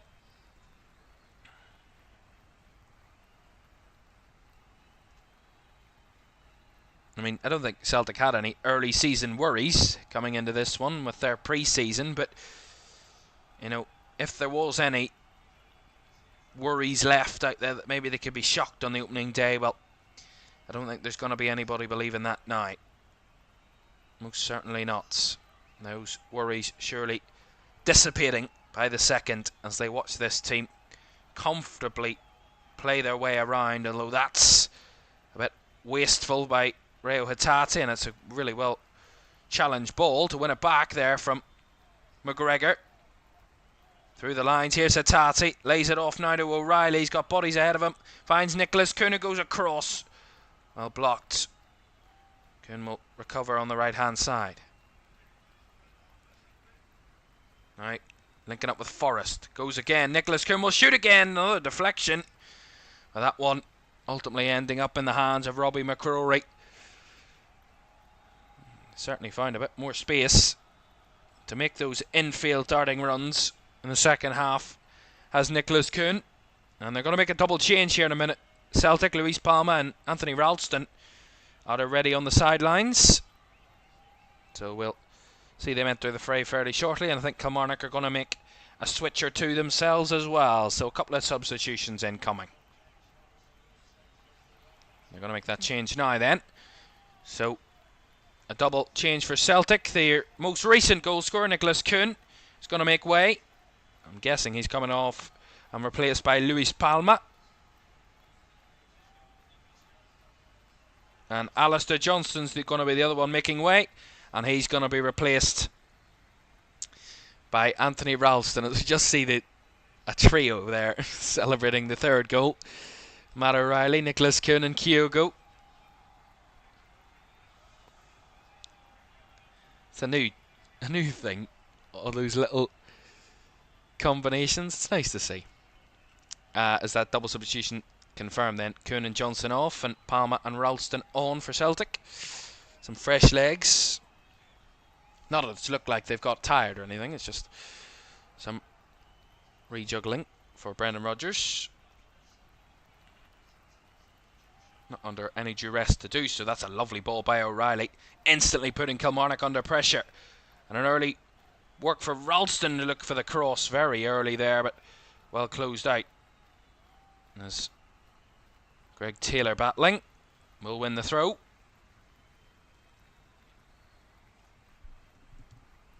Scales. Kuhn, who didn't actually get to talk about his goal before those substitutions were made, the 24-year-old German, joined Celtic in January for £3 million from Rapid Vienna. So they made a good profit out of that one, did Rapid Vienna. He's certainly impressed. He got 2 goals in 14 appearances. He started 9 games last season, 2 goals, 2 assists. So not the most frivolous start, but a decent start. And he's certainly been much more involved. He got 2 of Celtic's 4 goals that they scored against Manchester City in pre-season. Also got an assist in that game as well. Also got an assist against Kilmarnock in their last meeting for the 5th and final goal of that game that Celtic scored back in May. Right, triple change incoming for Kilmarnock at this juncture. Vassell, Kennedy and Polworth are all going to make way, and Cameron, Armstrong and McKenzie are going to come on. So some big switches for Kilmarnock. Kyle Vassell going to be replaced by Cameron. Matthew Kennedy is also going to be replaced by Armstrong, and Liam Polworth is going to be replaced by McKenzie. So a triple substitution for Derek McInnes' side.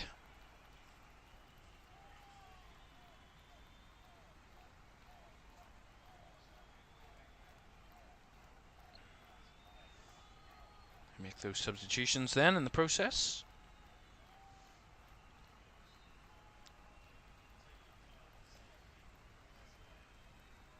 And so far in the second half, Kilmarnock are without a shot in the game. They've played 20 minutes. Celtic have had 5 shots, 3 on target. Kilmarnock without a shot in the second half. So you could say that they've shown less in the game than they did in the first half, although Callum McGregor there has maybe just gifted them a cheap corner. Well, not the best of headers from a throw-in. And Armstrong is going to take it. Only on the pitch. First involvement is to take a corner. Corner delivered in. Celtic with the first connection. The follow-up is wide by the de facto captain. It's not a bad strike. McKenzie it was that took the strike. 2 substitutes trying to link up there. One taking the corner and one trying to take the strike, but ultimately hit wide. It was always going to happen when I mentioned that Kilmarnock hadn't had a shot in the second half. They were always going to get one right after I'd said it. I mean, you couldn't write it. I mean, you could write it. Callum McGregor given a bit of a hard time there by Armstrong. And he'll win the throw-in out of it. So the fresh legs may be adding to a bit of physicality that they were lacking in the game, Kilmarnock. Danny Armstrong making himself heard early on against the Celtic captain.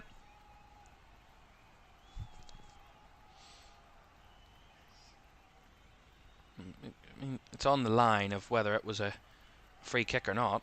I would err on the side of no free kick, but Callum McGregor certainly thought it was a foul.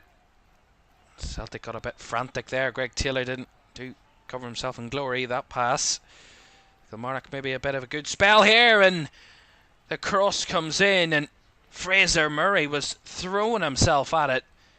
It goes wide though, but really good cross by Armstrong. Might have been just offside maybe.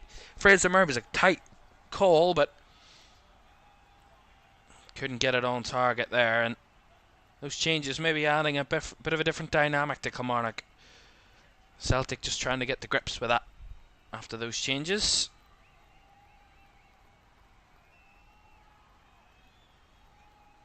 Scales.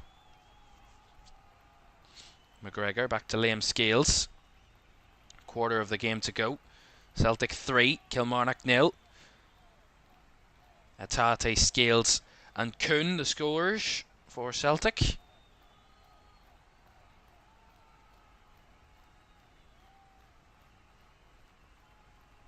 McGregor to Carter Vickers.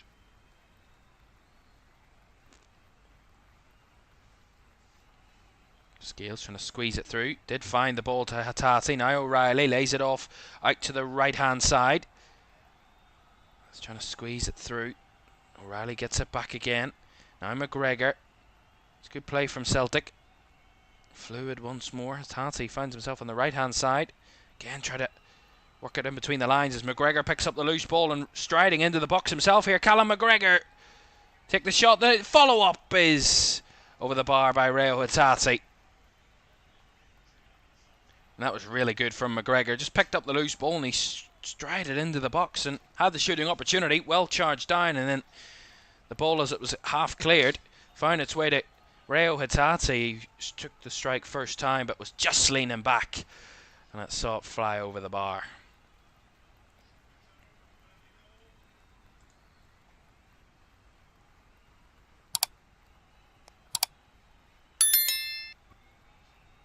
Nice ball by Armstrong around the corner, but Scales was quick to recognise it and recognise the danger and cleared it away. Carter Vickers. Ralston. Back it comes to Kasper Schmeichel, a name that we haven't mentioned too much today. Schmeichel that I will have a chat about. Of course, I did mention it when I was reading out the lineups. Of course, rejoins his former manager from Leicester. I'll talk about that in a moment, because Celtic have just got a free kick and there's going to be a yellow card handed out there. Just a pull on Hatate. Just unnecessary. I think it was, I'm trying to see who it was. It was Liam Donnelly. So Donnelly gets a card, the first of the game.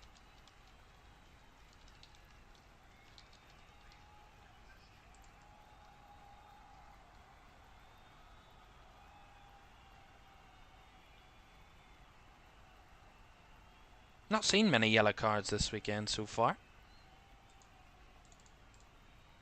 which shows to the quality of the league. That's a lovely feinted ball by O'Reilly, just slightly overhead for Luis Palma to break down the left. It was a perfect bit of vision again. I mean, Matt O'Reilly is just pinging it around at will at the minute.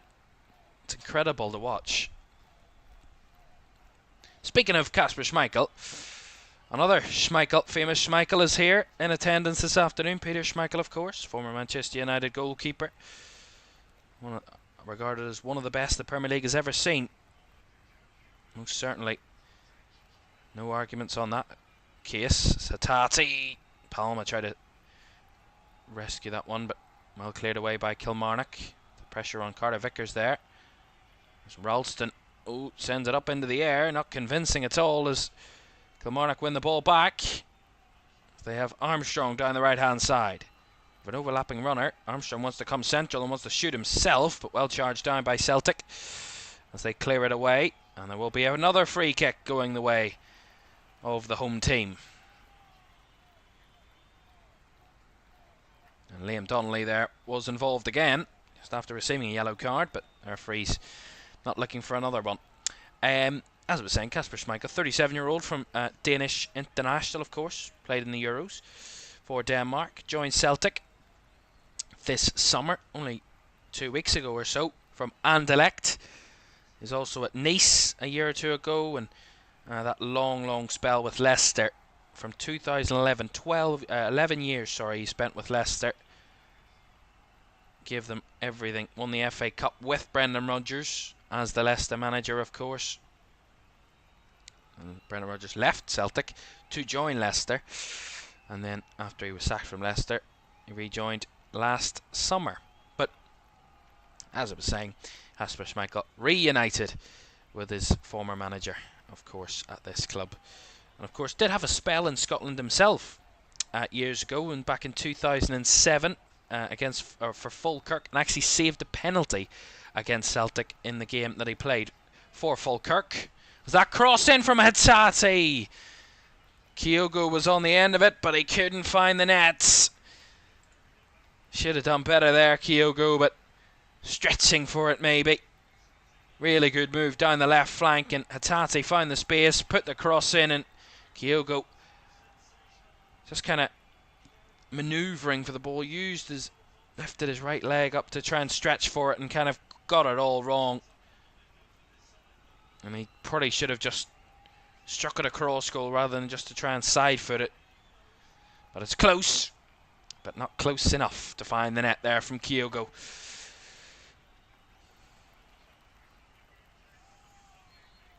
Just seen another change there for Kilmarnock, by the way. Liam Donnelly, who's just been booked a moment or two ago, has been replaced by Bobby Wales, who quite ironically is from Scotland. So there we are, Bobby Wales on this for Kilmarnock. Another one of their substitutions, their fourth of the game. So they've got one more to make. Celtic have made just 2 substitutions, so they have 3 more to make if they wish to do so.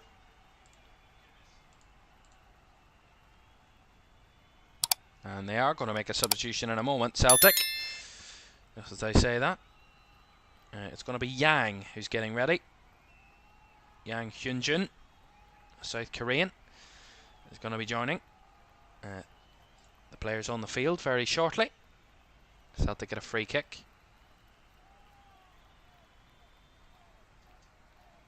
Getting very physical of Kilmarnock. In the last few games, or the last few minutes, since the substitutions. That's a nice ball over the top for Luis Palma. Palma across, bobbling ball. Evaded all the Celtic players in there, and Findlay got the clearance. Scales round the corner, finds it down to Greg Taylor. Nice work from Celtic. Calm in possession again. Ralston. Carter Vickers. 15 minutes of this one to go. Celtic, by the way, of course, got guaranteed main stage now instead of group stage qualification to the Champions League, of course, by winning the league. Rangers have to go after finishing second, have to go through qualification. We'll talk about that in the coming weeks. But Celtic, of course, get straight to the main stage, which is a list of a league in a sense for the Champions League rather than 8 groups. An extension of that, and we'll see the first edition of that in September. So the draw for that is at the end of the month. So Celtic will be in Champions League draw action at the end of the month. James Forrest is going to make way here for Celtic, and it is going to be Yang Hyunjun who's going to make who's going to come on for the 33-year-olds. Certainly not showing his age at all. Still blistering about the pitch and causing an impact. Celtic, next up for them, they're in action next Sunday. I have a hint to tell you that might be here on LFS. Hibs against Celtic next Sunday at 12:30 kickoff. In that one, Hibs, of course, after losing on Matchday 1, it looks like Celtic will win by the same scoreline that St Mirren did, unless they add to that, or Kilmarnock score, of course. So Hibs away for Celtic next, and then they actually have Hibs at home 6 days later in the Scottish League Cup, of course. So that's to come for Celtic over the next 2 games. For Kilmarnock, of course, as I said, they're in UEFA Conference League qualification action on the 8th, which is Thursday, and then they play again next Sunday.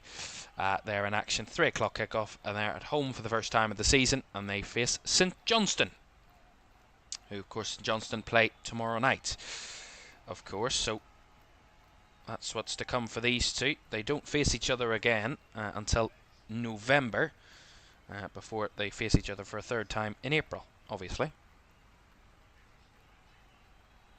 By that point we'll get a full grasp of where each team is in the Scottish Premiership, where they're measuring up.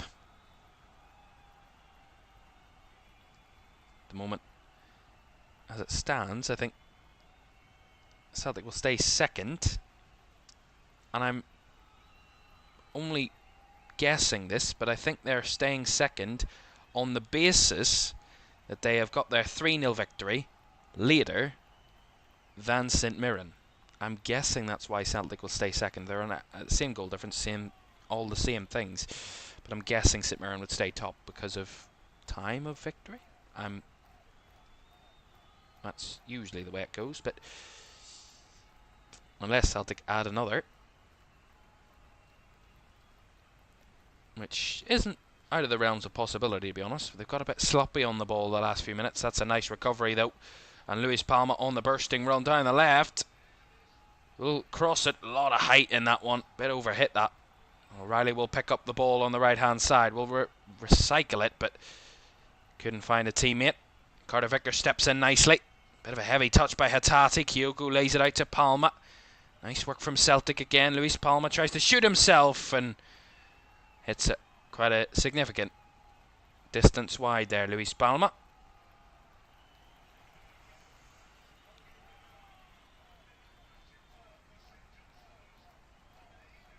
Once again, it's been complete dominance in this second half from Celtic. There's been at no real time there's been a concern of their lead ever being diminished at any stage of the afternoon. Kilmarnock have, dare I say it, not laid a glove on Celtic this afternoon. Far from it. Celtic have looked really comfortable, really sharp, really focused, really confident in their play, and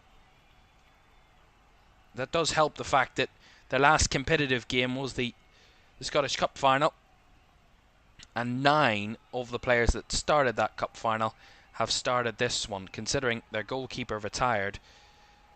Although here's Kyogo in behind, it's 4, but the flag is going up.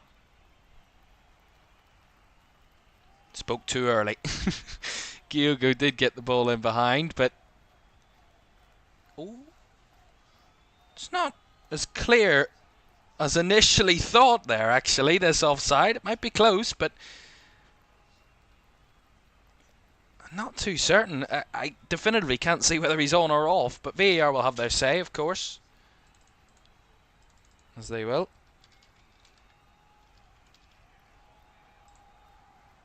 So they're checking this for the moment, so the referee has halted the game to wait and see if Celtic do get a 4th, and whether Kyogo does open his account for the new season or not. But the decision is offside, so Kyogo will have to wait a bit longer.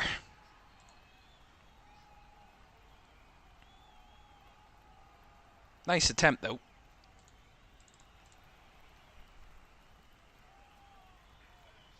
Oh, here's Wales in the box. Scales got it covered.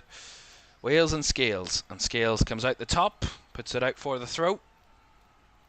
On the right hand side for Kilmarnock. There's certainly, since they've made those changes, whether it be Celtic have just stepped off the mark a bit, but they have got a bit more of the ball, Kilmarnock, and they have got up the field a bit more ever since making those changes. So I don't know, I wouldn't call that a positive, but it's more positive than what it could have been at one point. That's really good shielding from Cameron Carter-Vickers to see the ball out for the goal kick there. And just seeing that offside call, it is as tight as it could be. An armpit or something, it's his shoulder. And as Kyogo's right, he measured it himself, it is literal inches of a difference, and that is going to be his last action of the game. As Celtic are going to make changes, Reo Hatati's going to come off. Odin Thiago Holm is coming on. The Norwegian. Had to learn my flags there. Holm coming on. It's not Kyogo's last involvement. They showed the camera angle and then I heard a little applauding, so I thought it was going to be his last involvement, but maybe he'll get another chance. It was Hatati who scored the first goal of the afternoon. That was taken off.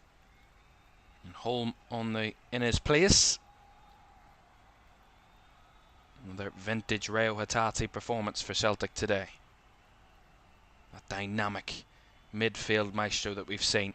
That midfield three of Hatati, McGregor, O'Reilly is probably one of the best that we've seen in recent years at Celtic. That's been at Celtic for the last few years. They're really consistent, really dynamic. They understand each other fantastically well. They've got the balance correct. I mean, it just looks unstoppable at the moment. And it would be a big blow if Matt O'Reilly was to leave. I mean, realistically, manage expectations as Palmer's taken out there once again, and it's another yellow card coming out. It's a bit just unnecessary again. Just no need for it there by Brad Lyons. And a late challenge on Luis Palma gets him a yellow card and gets Celtic the free kick. And that's not good to see that Luis Palma is still down on the floor. He will receive treatment for the moment. Celtic can make one more substitution. They actually can't. Apologies. I was going to say they could, but they've already made their 3 slots. And they do have 1 sub in terms of 5 left, but they... Oh, he's just went over on his ankle there, Luis Palma. That's what's the problem. Yeah, it's twisted his ankle. It's not ever nice to see, but we'll see if he's okay to continue. Otherwise, Celtic will have to end this game with 10. In that sense, it doesn't look like he's going to be coming off. He's back to his feet. Should be okay. If it's just a twist of an ankle, he should be okay to continue. And he's back to his feet. He's hobbling a slight bit, but he looks to be okay to continue. 5.5 minutes of the 90 to go, plus the additional time to come. And Celtic maybe eyeing up this free kick. 28 yards out, I would say. Fairly central. Matt O'Reilly is one of those eyeing it up. Holm as well is there. McGregor whispering a few instructions into the ear of Matt O'Reilly. We'll see what the technique is here for Celtic. As he hoops it over the top, and Kyogo went crashing into the keeper. And nothing is doing. The referee didn't make a movement. That's an unorthodox free kick, but I mean, what's going on there? Kyogo's still down on the floor, and the referee's going to have to stop it now. But I mean, what was that? Interesting free kick. It was just offside anyway, Kyogo, but flipped over the top and just got the touch, and the keeper come out to him. I mean, I wouldn't call it a... I mean, they both have the right to go for the ball, but the ball was already gone. Kyogo made the touch past the keeper by the time the keeper came crashing into him, but it was offside, so, I mean, it's neither here nor there, really. Yeah, he just looks to be leading offside when the ball is played by Matt O'Reilly. I mean, he just chips it over the top. And Kyogo is on the ground. He's sitting up, so he should be okay, but I don't know if VAR are checking this. They are checking the penalty, and the check is complete, and we play on because Kyogo was offside. I'm guessing.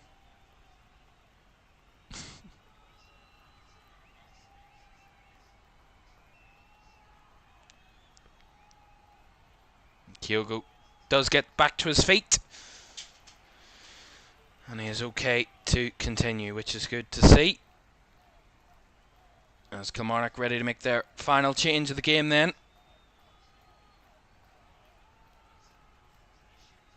And it will be Fraser Murray that's going to make way. And Gary Mackay-Stephen, two Scotsmen swapping out. Gary Mackay-Stephen is coming on. And he gets a welcome reception, the former Celtic man.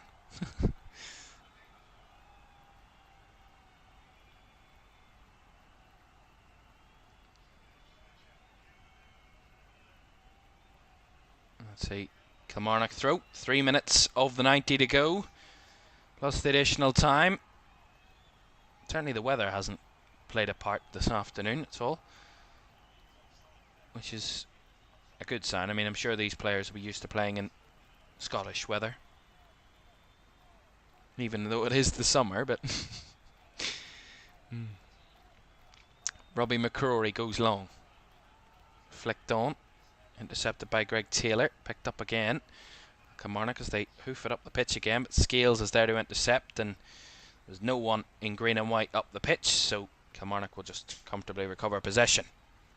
Mayo to Lyons. Mackenzie now back to Lewis Mayo. And Wales jumping up for the header, won the header. Sliding was Liam Scales, and O'Reilly just eases it back to his keeper, Kasper Schmeichel, to get the pass, the possession back for Celtic.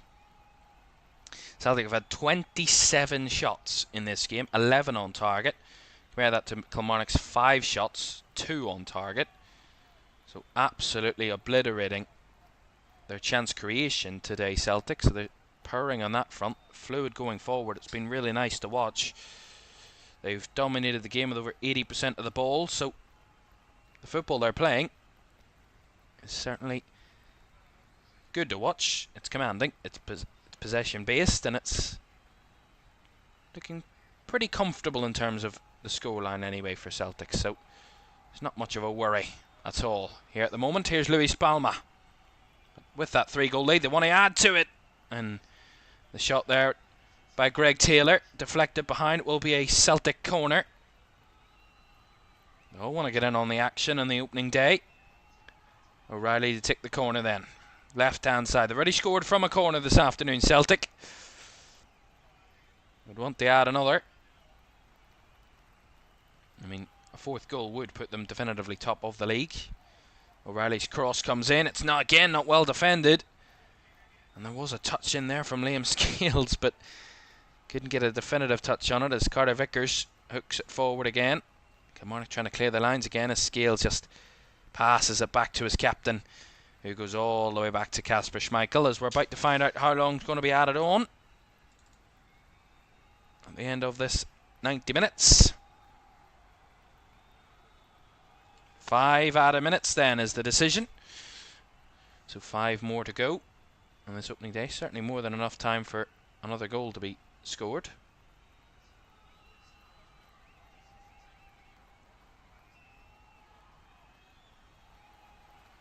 And a pretty comfortable day for Celtic in the beginning of their defence of their title. 54th league title. And they're eyeing up a 55th. A record equalling 55th, of course. Certainly no concern at all this afternoon.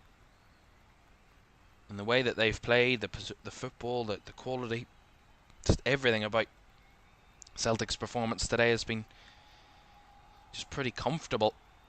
When we talked before the game about, at the start of the game, how Derek McInnes' side have been so stubborn against Celtic before, and Celtic have struggled to break them down on previous occasions, but at this minute in time it doesn't look like, from what we saw today, that either Kilmarnock are not to that level anymore, or Celtic have just found a way past them and finally cracked that nut. Is that the right phrase? Whatever. They find the key to the lock. Whatever you want to say. But it's one of the two. Now, yes, Derek McInnes did caveat the game beforehand, saying that there was a number of players that he couldn't choose from that he would have wanted in the starting 11. He wanted to freshen the side after they played in Europe in midweek, so there are a couple of caveats to that, but at the same time, Kilmarnock have looked pretty lacklustre this afternoon, really lacking quality up the field, just unable to keep the ball. I mean, yes, away at Celtic Park on the opening weekend of the season is no one's It's probably every other team's worst nightmare. But to be honest, just haven't looked anywhere near the level today, Kilmarnock. And Celtic cruising, looking comfortable at every level, at every stage. Here's O'Reilly to shoot, and hit that one just narrowly wide. He wanted to get his account open for the new season. He certainly blasted his way through last season, as I said. 18 goals in the Scottish Premiership last campaign. 13 assists as well. He's already got an assist this season for Liam Scales' goal from the corner, so he's off on that front. And he wanted to get a goal to add to it as well for the afternoon. Well, Celtic have won their league opener in 15 of the last 16 seasons. They only lost the other 2-1 away to Hearts in 21-22 season. But when at home on Matchday 1, the Hoops are unbeaten in 34 such opening day games. That's 30 wins, 4 draws, and that was dating back to a 4-3 defeat to Morton in 1950, which is a long time ago, to say the very least. 74 years, to be exact. But when starting a top-flight season away from home on Matchday 1, Kilmarnock are winless in their last 7 games. On that statistic, they've drawn 3, lost 4 since a 1-0 victory over Hibs in 2004-05 season. So they also don't know how to win away from home in the opening season in recent history. Here's Kyogo. Shoot. Follow-up is snuck in. And it is 4. Anthony Ralston adds a 4th for Celtic. And they will conclude Matchday 1 at the top of the table. Kyogo with a first shot wasn't comfortably cleared away by Robbie McCrory. And there to follow up was Anthony Ralston. Down the right hand side. Tried to play in Kyogo. And he was there to pick up the pieces when Kyogo had his shot saved. Really good from Ralston. And a pretty comfortable day wrapped up by Celtic. And a comfortable 3 points to open the new season and start the defence of their title. A dominant day for the team in green and whites. And a pretty dull and dreary day for Kilmarnock to start their new season. They finished 4th last season. They're going to be on the end of 4 at the start of this season. And they're going to find themselves at the bottom of the league. But all in context, of course. Because there's the final whistle. 5 minutes up to the tee as we conclude the opening game of the season for the champions. And they certainly showed their champion status this afternoon. A comfortable 4-0 victory against Kilmarnock, who this time last season did get out a 1-1 draw out of Celtic, but a very different outcome this season. An early goal from Reo Hitati opened the scoring. They were 2-0 up before half-time through Liam Scales from a corner. A third goal in the second half from Nicholas Kuhn before a 4th and final goal came from Anthony Ralston in the 94th minute. Celtic made easy work of it, and they have got more to come. They're away to Hibs next at the next Sunday. Their first away game. Hibs beaten 3-0. Celtic winning 4-0. Very contrasting scorelines. But one thing for sure, Celtic a long way to go, but they're already off to a pretty perfect start. Brendan Rodgers back in charge. His second season and his second spell, defending the title again. He's done that before with this club. And he is starting off on the perfect footing at the start of this season. Derek McInnes knew it was tough coming here, and he will certainly feel the most of that after this afternoon. His side were nowhere to be seen for the vast majority of the game. Celtic completely played them off the park this afternoon, and a pretty comfortable victory. Final score for Celtic at Celtic Park in the opening weekend of the season. Celtic 4, Kilmarnock 0. And that concludes our coverage of the opening weekend of the Scottish Premiership this weekend. 3 games we have seen for you, and some very contrasting results. Hearts and Rangers played at a 0-0 draw yesterday. The same for Motherwell and Ross County. Today we saw our 3rd draw in a row at lunchtime as Dundee United and Dundee played at a 2-2 draw at Tannadice. St Mirren got the first victory of the new season as they beat Hibs 3-0, and Celtic did one better to take top spot to finish the day, and they start to defend their title with a 4-0 victory over Kilmarnock. One more game to come for you then, St Johnstone against Aberdeen, and we'll have the full-time score of that one tomorrow when it happens. But that's the opening weekend of the Scottish Premiership. We have the opening weekend of the AFL Championship as that returns next weekend. Friday evening, 8 o'clock kickoff as Blackburn Rovers welcome back Derby as they were promoted last season. That's Friday night at 8. That's it for this weekend. Thanks very much for your company. And here is a slice of what's to come right through August. Thanks for your company. Bye-bye.